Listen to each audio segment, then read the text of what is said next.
As we are working with home equipments, please take extra care of your safety. Please make sure that all equipments are safe to use before using it.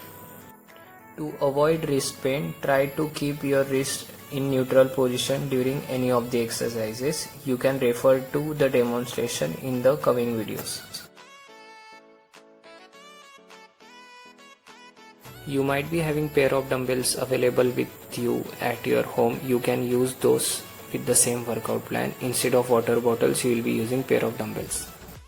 In exercise plan, you will find that for few of the exercises, multiple options are given. You have to do any one of them. Exercises are sequenced in increasing order of difficulty. When multiple options are given, choose exercise as per your strength levels. Let's assume in previous example, you have decided to do a regular push-up. If you can do more than 30 reps of it, it means that that exercise is easy for you. In that case, do a harder version of it, which is decline push-up. In another scenario, if that exercise is too tough for you and you are able to do less than 5 reps, do a easier version of it, which is a knee push-up. Beginners will do 3 sets of each exercise, and intermediates and above will do 4 sets of each exercise. If total reps are mentioned for any of the exercise, you are supposed to complete those total number of repetitions in sets between 3 to 5. From research, we know that muscle hypertrophy can happen anywhere between 5 to 30 repetition range.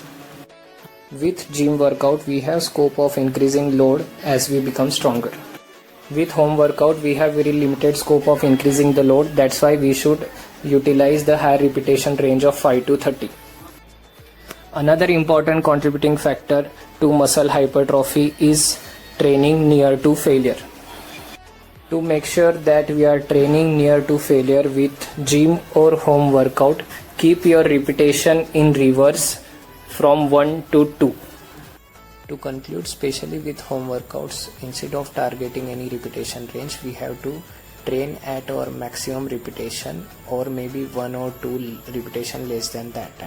If you can do more than 30 repetition for any of the exercise, then it is time to replace that exercise with harder version of it.